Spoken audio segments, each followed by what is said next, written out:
To open safe mode on the Redmi Note 14s, let me quickly show you how you can do this. So first of all, let's turn off the phone, and we can do this by pressing simultaneously the power button and the volume up button. When you press them simultaneously, this will enable the power menu and simply turn off your phone. From now, let's wait a couple of seconds to make sure that the phone is completely disabled, and to enter the safe mode, you'll have to turn on your phone regularly using the power button. And after the Mi logo appears, you will have to wait like around 5 seconds, and after that you'll have to press this volume down button, press and hold it.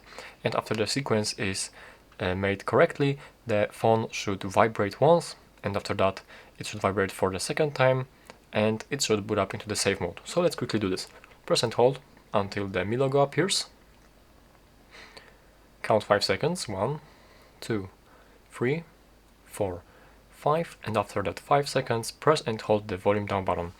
If the sequence is correctly made, the phone should vibrate once, and after that it should vibrate like twice, just like this. Now you can release the volume down button, and the phone should boot up in the safe mode. You will see just in a moment that in this bottom left corner we have the safe mode. So that's how you can do this.